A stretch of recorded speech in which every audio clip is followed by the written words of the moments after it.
ஸ்தலமும் இல்லை, அன்று தாகத்தை தீர்க்கவும் பாலும் இல்லை, ஆறுதல் சொல்லவோ அங்கே ஒருவர் இல்லை, அருமை ரட்சகர் தொங்கினார் தனியே. அந்த பாடுகள் உன்னை மீட்கவே, பாடுகள் உன்னை மீட்கவே.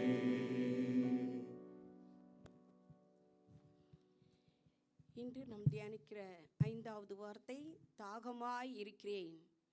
நமக்கு சரீர தாகத்தை குறித்து எல்லாருக்கும் நல்லா தெரியும். அதுவும் நம்ம இந்த கத்தார் தேசத்தில் நல்லாவே தெரியும். ஏன்னா இனி வரும் நாட்களில் வெயில் காலம், ஒரு 5 நிமிஷம் நம்ம அந்த காரை விட்டு பார்க்கிங்லேருந்து இங்கே வந்தவ எப்படி இருக்கும், பயங்கர தாகம். அப்படியே காரில் அப்போ தான் தண்ணி குடிச்சிட்டு இறங்கியிருப்போம். ஆனாலும் பார்த்திங்கன்னா தண்ணி தாகமாக இருக்கிற மாதிரி இருக்கும். இந்த சரீர தாகத்தை குறித்து கர்த்தருக்கு நன்றாய் தெரியும். 1 ராஜாக்கள் 17:6 பார்த்திங்கன்னா எலியா என்ற தீர்க்கதரிசிக்கு என்ன பண்ணுறாரு, காகமும் அப்பமும் இறைச்சியும் விடியற்காலத்திலும் சாயங்காலத்திலும் கொடுத்தது. தாகத்துக்கு என்ன பண்ணுறாரு, கேரி தாட்டின் கீழே போய் அங்கே ஒழிஞ்சிக்கோ, அங்கே தண்ணியை குடிச்சிக்கோ.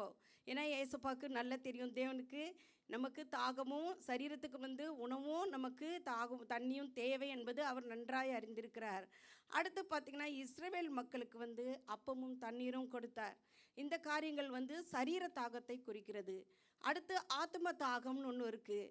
அது தாவீது பார்க்கிறோம், சங்கீதம் 42:2 சொல்கிறார், என் ஆத்மா தேவன் மேல், ஜீவனுள்ள தேவன் மேலேயே தாகமாக இருக்கிறது.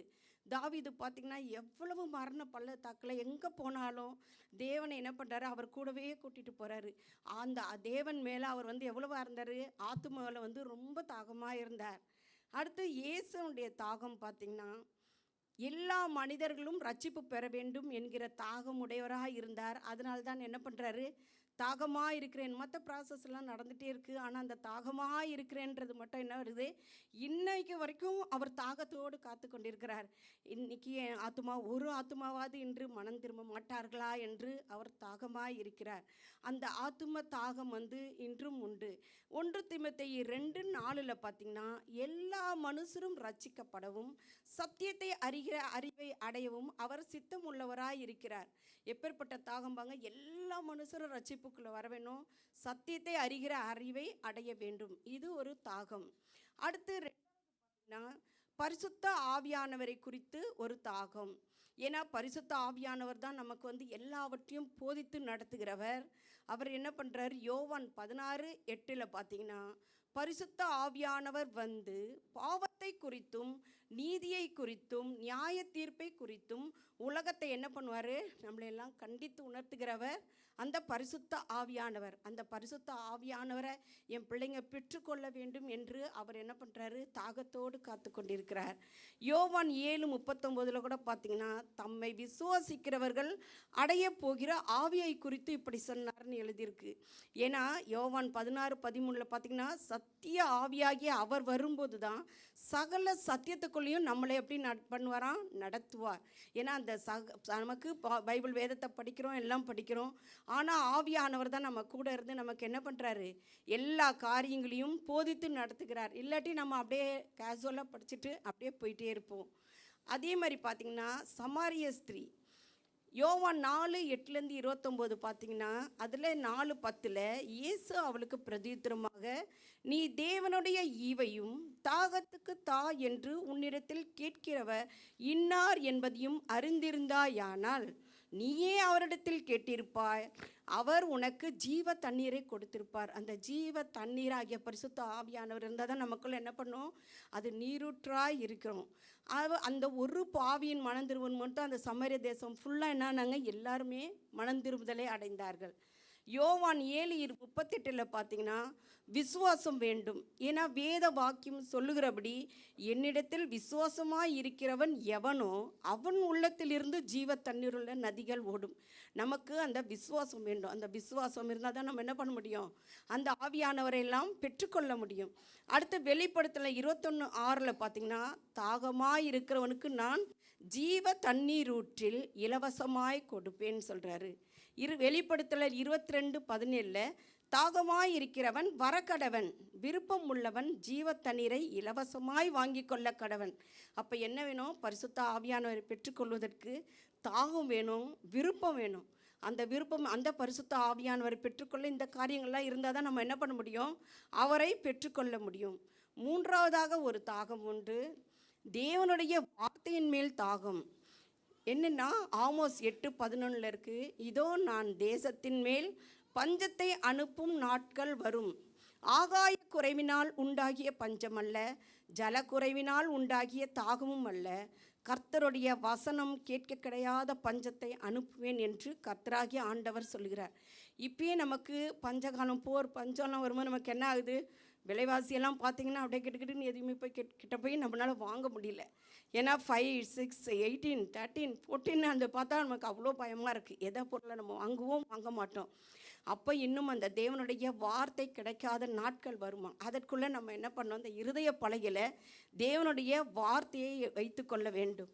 என்னடா எத்தனையோ பெரிய பெரிய ஊழியக்காரங்க சொல்கிறாங்க நாங்கள் 200 முறை படித்தோம். நம்ம கொஞ்சம் யோசித்து பார்ப்போம்மா, இந்த ஒரு ஆண்டில் நம்ம இந்த வேதத்தை எத்தனை தடவை நம்ம படித்து முடித்திருக்கிறோம்?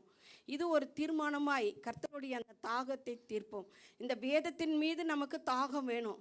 ஏன்னா அந்த தாகம் இருந்தால் தான் நம்மளால் என்ன பண்ண முடியும்? இது உங்களுக்கு மட்டும் இல்லை, இது எனக்கும். இதை எடுக்கும் பொழுதே உண்மையாலுமே ரொம்ப வேதனை அடைந்தேன். ஏன்னா ஆதியில் கொண்டிருந்த அன்பை விட்டாய் என்று உன் பேரில் எனக்கு ஒரு குறை உண்டுன்னு சொல்கிறாரு. ஏன்னா சமயம் வாய்த்தாலும் வாய்க்காவிட்டாலும் நம்ம என்ன பண்ணோம்? சுவிசேஷத்தை அறிவிக்க வேணுன்றாரு.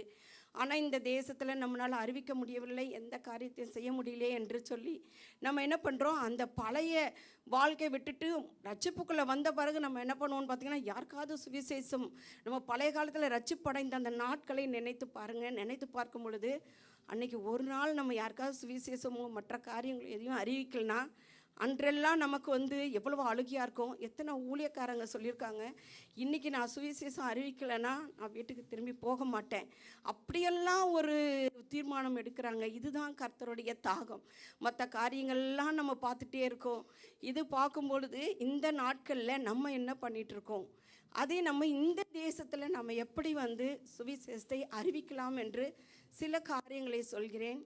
முதலாவதாக நாம் ஜெபிக்க வேண்டும். முழங்காலில் இருந்து அழிந்து போகிற ஆத்துமக்களுக்காக ஜெபிக்க வேண்டும். பிரசங்கி 11:1 சொல்லியிருக்கு, உன் ஆகாரத்தை தண்ணீர்கள் மேல் போடு, அநேக நாட்களுக்கு பின்பு அதன் பலனை காண்பாய்.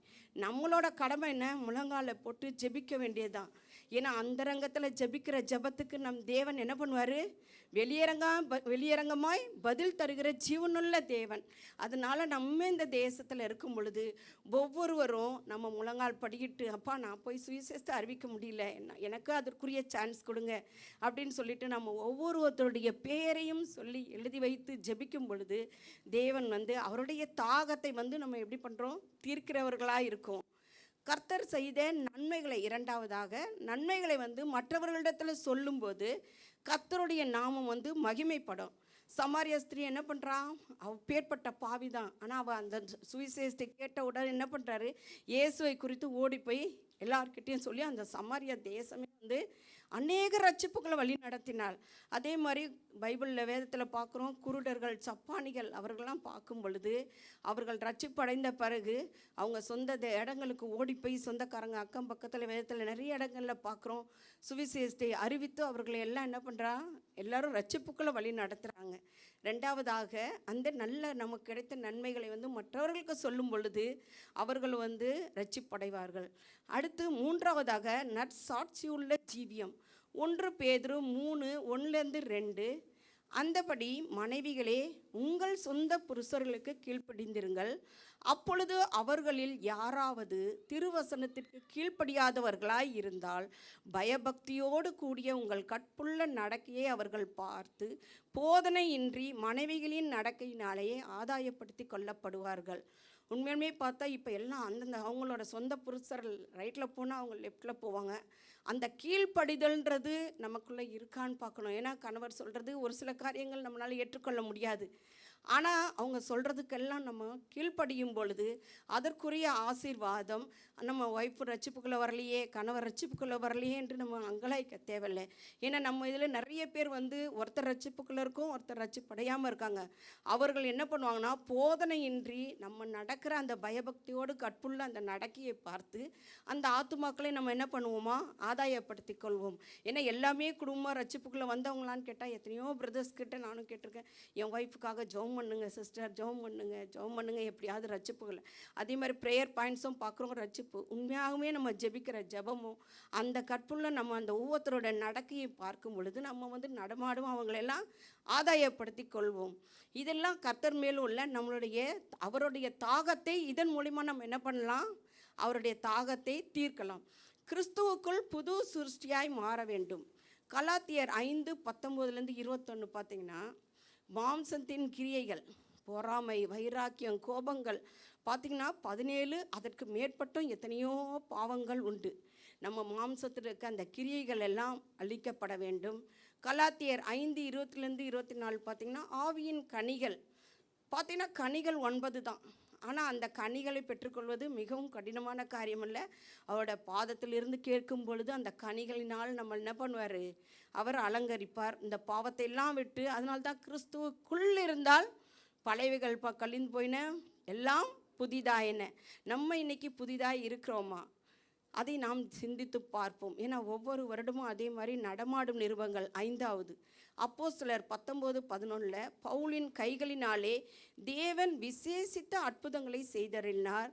அவனுடைய சரீரத்திலிருந்து உருமால்களையும் கச்சைகளையும் கொண்டு வந்து வியாதிக்காரர்கள் மேல் போட வியாதிகள் நீங்கி போயின, பொல்லாத ஆவிகளும் அவர்களை விட்டு புறப்பட்டன. அந்த பவுல் பார்த்திங்கன்னா எத்தனை அவர் வந்து கொடூரமாய் கிறிஸ்தவர்களை அழிக்க வேண்டும், அவ்வளவு ஒரு பாவியான மனிதன். அந்த ஸ்தேவானெலாம் அடிக்கப்படும் போது அவர் பக்கத்திலே இருந்து அவ்வளவு இதாக இருந்தவர். கர்த்தர் தொடப்படும் பொழுது என்ன ஆகிறாரு, அவருடைய உருமால்கள் கைகளிலிருந்து விசேஷித்த அற்புதங்கள். இன்று நம்மளும் பார்த்திங்கன்னா அந்த வல்லமையை கேட்போம். ஏசப்பா இந்த வேலையில் அந்த வல்லமையை எங்களுக்கு கொடுத்தீங்கன்னா, உண்மையாலுமே நம்ம வியாதிஸ்தர்கள் மேலே கைகளை வைக்கும் பொழுது அவர்கள் சுகமடைந்தார்களா, இவர்களுக்குள்ளே இருக்கிற அந்த இயேசு கிறிஸ்து தான் உண்மையுள்ள ஜீவனுள்ள தேவன் என்பதை அவர்கள் அறிந்து கொள்வாங்க. நம்ம போய் அவங்கள்ட்ட போய் இயேசுவை ஏற்றுக்கொள் என்று நம்ம யார்கிட்டையும் போய் சொல்ல வேண்டிய அவசியம் இல்லை. நமக்குள்ளேயே அந்த வல்லமையை பெற்றுக்கொண்டு அந்த அற்புதங்களை எல்லாம் செய்யும் பொழுது அந்த மக்கள் என்ன பண்ணுவாங்க, ரட்சிப்புக்குள்ளே வருவாங்க. அடுத்து பார்த்திங்கன்னா, நம்மளால் முடிந்த காரியம் என்னன்னா, நம்ம கடைகளுக்கு போகிறோம், அங்கே நம்ம கர்த்தருடைய பிள்ளைகளாய் ஜெபம் பண்ணிவிட்டு இந்த ஒவ்வொரு காய்களையும் வாங்கும் பொழுது, நான் நிறைய நேரம் வந்து பெருமைக்காக சொல்லலை, இந்த இடத்துல போய் சுவிசேஷத்தை அறிவிக்க முடியாது, ஆனால் பக்கத்தில் அவங்க டச் பண்ணும்போது அந்த தக்காளியோ வெங்காயம் எடுக்கும் பொழுது அந்த வெங்காயத்தின் மூலம் உங்களுடைய வல்லமை இறங்கட்டும் ஏசப்பா. அந்த காய் எடுக்கும் பொழுது, இன்றில்லை ஆகாரத்தை தண்ணீர் மேலே போடுன்றீங்க, இந்த தேசத்தில் என்னை கொண்டு வந்து போட்டிருக்கீங்க, இந்த இடத்துல என்னால் செய்ய முடிந்தது இந்த காய் மீது கை வைத்து ஒரு சில நேரத்தில் ஜெபம் பண்ணுவேன். ஜெபம் பண்ணும்போது அவர்கள் நிச்சயமாய் தொடப்படுவார்கள், பரலோகத்தில் கண்டிப்பாக அவர்களை நான் சந்திப்பேன் என்ற அந்த விசுவாசத்தோடு இந்த காரியங்கள் எல்லாம் நம்ம என்ன பண்ணலாம், இந்த நேரத்தில் அதை நம்ம புதுப்பித்து கொண்டு இந்த தேசத்தில் நம்ம எப்படி சுவிசேஷம் அறிவிக்க முடியும். ஏன்னா ஏதாவது அது நம்ம ஊரில் பார்த்திங்கன்னா ட்ராக்ஸ் கொடுக்கலாம், மற்ற ஊழியங்கள் எவ்வளவோ செய்யலாம். ஆனால் இங்கு வந்து நமக்கு வந்து இதுக்குள்ளே ரொம்ப கஷ்டமான காரியங்கள். உண்மையாகவே இந்த இடத்துக்கு வரும்போது பார்த்திங்கன்னா எவ்வளோ இன்றைக்கி குட் ஃப்ரைடே, இந்த சமயத்தில் பார்த்திங்கன்னா ஈஸ்டர்னால் ரட்சிப்புக்குள்ளே வராத ஆத்துமாக்கள் கொள்ளையாய் அப்படியே அலைமோதி கொண்டு காரெல்லாம் பார்க்கிங்கன்னா ஃபுல் பார்க்கிங் நம்மளால் நிறுத்தவே முடியாத அளவிற்கு அந்த ஆத்துமாக்களுக்காக நம்ம என்ன பண்ணலாம், திறப்பில் நிற்கலாம். திறப்பில் நிற்கவும் சுவரை அடைக்கவும் ஒருவனை தேடினேன். பாருங்கள், ஏசப்பாக்கு தெரியும். ஏன்னா எல்லாம் அந்த ரூட்டை மாதிரி என்ன பண்ணுறோம், ஓடிக்கொண்டே. உங்களை மட்டும் சொல்ல, என்னையும் தான் யோசித்து பார்க்குறேன். ஆதியில் வந்து நம்ம எப்படியா ஓடணும், ஆனால் இப்போ பார்க்கும் பொழுது அப்படியே ஸ்லோவாக போய்கிட்டே இருக்குது. இன்று இந்த குட் ஃப்ரைடே அன்று நாம் தியானிப்போம். ஒரு விசியாய் சொன்ன இந்த வார்த்தைகளெல்லாம் கேட்டு அவருடைய தாகத்தை தீர்ப்போமா. 1வது வந்து சொன்னது போல் அவருடைய தாகம் எல்லா மனுஷரும் ரட்சிக்கப்பட வேண்டும், சத்தியத்தை அறிகிற அறிவை அடைய வேண்டும். அந்த ஃபஸ்ட்டு தாகம். 2வது பரிசுத்த ஆவியானவர். அவர் இருந்தால் தான் இந்த இடத்துக்கு அவர் மெல்லிய சத்தத்தை பாரத்தோடு பேசுவார். இந்த காரியங்களை செய், இந்த காரியங்களை செய்யாதே என்று சொல்லி அவர் நம்மோடு கூட உறவாடி கொண்டே இருப்பார். நம்ம விருப்பத்துக்கு பேசிகிட்டே கதை பேசிகிட்டே இருந்தோன்னா அவருடைய சத்தத்தை கேட்க முடியாது. நம்ம என்ன பேசினாலும் அவருடைய சத்தத்தை அடிக்கடி கேட்டுக்கொண்டே இருந்தால் தான் அவர் இந்த நேரத்தில் இதை செய்.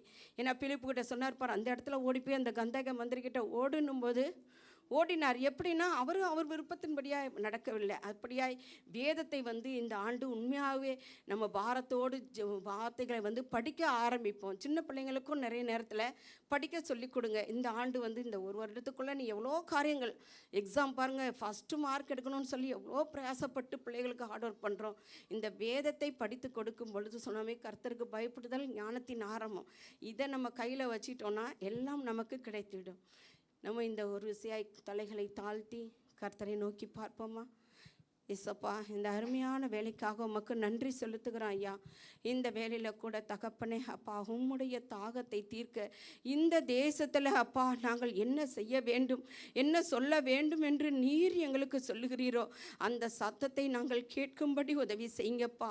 இன்று உம்முடைய தாகத்துக்கு நாங்கள் அப்பா ஆத்துமாக்களையும் உமக்கு விருப்பமான செயல்களையும் அப்பா நாங்கள் செய்து உம்மை பிரியப்படுத்துகிறோமா, அல்லது காடி நிறைந்த பாத்திரத்தை கொடுத்து கசப்பானதை நாங்கள் கொடுக்கிறோம் ஐயா.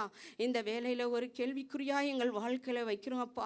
ரட்சிப்புக்குள்ள வரும்பொழுது எந்த வேகமாய் நாங்கள் ஊழியத்தை செய்தோமோ அதே மாதிரி தகப்பனே, அதை காட்டிலும் என் பிள்ளைகள் இன்னும் அதிகமாய் செய்ய வேண்டும் என்ற அந்த ஆவலை ஒவ்வொருடைய இருதயத்திலும் ஊற்றுங்கப்பா. பேதுரு அன்று பேசிய பொழுது 3000 5000 பேர் என்று ரட்சிப்புக்குள்ள வந்தார்களே ராஜா. அத்தகைய வல்லமையின் ஆவியானவர் எங்கள் ஒவ்வொருவரையும் நிரப்புங்கப்பா. எத்தனை அப்பா காரியங்களாய் நாங்கள் அனலா இல்லாமல் குளிரா இல்லாமல் இருந்தாலும் இனி வரும் நாட்களில் ராஜா உம்முடைய வருகை மிக சமீபமாக இருக்கிறது ஐயா. இந்த வேலையில் ஒவ்வொருவரையும் உடைய கரத்தில் ஒப்பு கொடுக்கிறோம்.